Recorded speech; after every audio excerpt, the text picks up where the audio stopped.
Hello everyone on YouTube, Master Maker 352 here, and this is going to be my biggest video ever, and I hope you all enjoy it, because I got big plans for this channel, bigger than this video. But I'm sure you're wondering why I'm showing Balin's skull at the moment. Well, let me tell you. Ta-da! That's right. Every Star Wars movie will be ranked. Couldn't find my VHS copies of the original trilogy, so I substituted Tarkin, Vader, and the Death Star Trooper thingy. And for Solo, I substituted Han Solo. Anyway, I'll try to make this as brief as possible.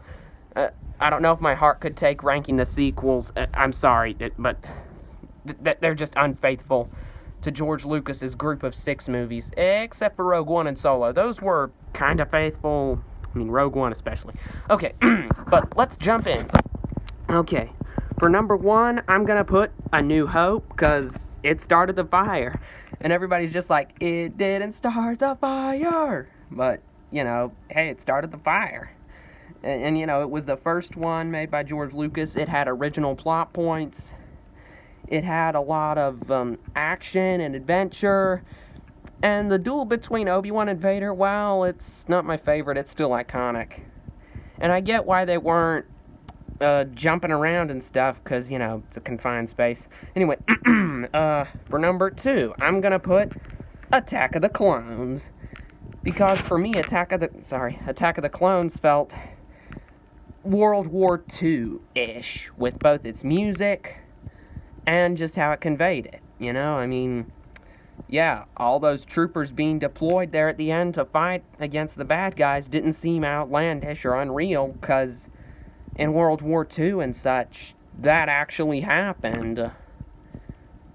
And, well, how do I put it? The prequels are my favorites because they establish how only a few people can use the Force. And it's not just, oh, anyone can use the Force and blah, blah, blah, blah, blah. But the prequels are my favorites because they reveal not everyone can use the Force. Perhaps you would respond to a more alternative form of persuasion. You're right, Tarkin, maybe I would. For number 3, I'm kind of tied here. For number 3, I'm going to put Rogue One, because Rogue One was just so interesting. Rogue One is, in my opinion, the best Star Wars movie of the Disney era. Well, that's what I'm calling Disney's era for Star Wars, the Disney era. Please don't block this, Disney. I mean this out of the deepest respects. This is a great Star Wars movie. And it's all thanks to the writer, Tony Gilroy. And later he would write Andor the show. Don't ask me to rank the Star Wars shows, because, well, hard to know where to begin there. Okay, let me see, which one am I gonna put for number 4?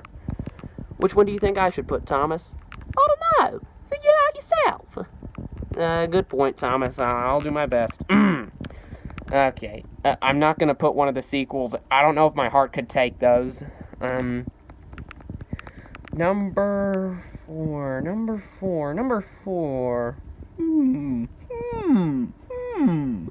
How about The Empire Strikes Back is number 4.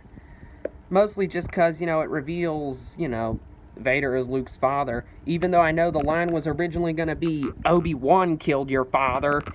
And, you know, yeah, I get why. You don't want to reveal everything too soon.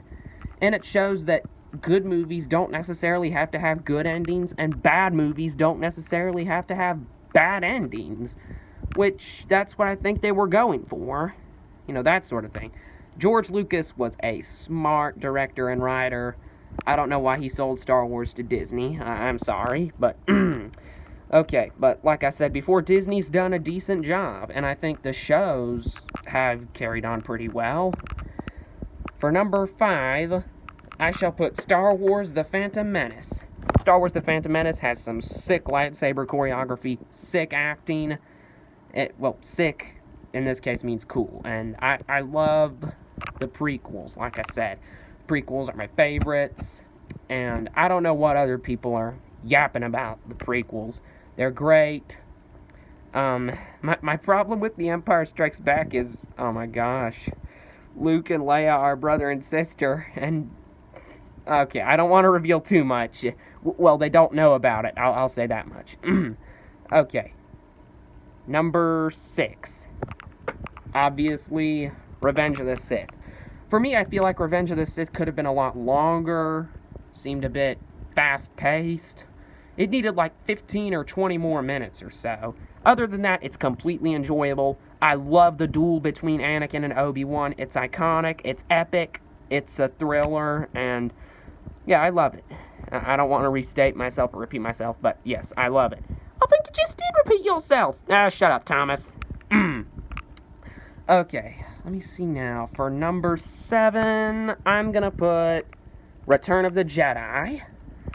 I mean, yeah, Return of the Jedi is great. Every great saga needs its finale. And, you know, I feel like that's what they were going for. A great finale, but at the same time, it felt a bit rushed, ahead of its time, and, well, it could have been a lot longer. And you know, I feel like it was because of the director they selected, Richard Marquand. Even though George Lucas tried to get Spielberg to direct it, not Marquand. But, I mean, Return of the Jedi still holds a place in my heart. I got to go see it for its 40th anniversary last year, so an awful lot of memories. I think I shed tears because of how... I'm sorry, I'm getting off here. Okay, I gotta give the sequel some respect. Yeah, The Force Awakens. The Force Awakens would be number 1, 2, 3, 4, 5, 6, 7, 8. Number 8 on this list. I think The Force Awakens, well, it wasn't exactly as faithful to George Lucas's group of 6 films as I had hoped. I think it was still good. But come on, I'm a nice guy, but the sequel sucked, okay? For number 7, sorry, not number 7, I'm sorry, I'm tripping, I'm sorry, yeah, I'd be tripping, I know. For number, let me see now, for number 9, I'm gonna put Solo. I feel like Solo is criminally underrated, but also overrated at the same time. Like, you can't just recast Han Solo and expect people to be okay with it. Like, literally, this does not look like Harrison Ford. And like I said, I'm using the figures because I couldn't find my DVDs or VHS tapes of these 1, 2, 3, 4 movies. And, well, you should go ahead and try to find them. Thomas, just shut up, okay, Thomas? Shut up. I don't care. But the moment you've all been waiting for, the bads. In terms of, like, I don't know, Last Jedi is more like milquetoast, not a whole lot happened in it. And, you know, you may be expecting The Rise of Skywalker to be slightly better, but it's not. The Rise of Skywalker sucked dookie. I'm sorry. This is the worst Star Wars movie ever. The worst. Like, don't even watch it. Anything is better than The Rise of Skywalker. I don't know if my heart could take it. I mean, why did Disney even bring back Palpatine to begin with? Why did they think that was okay?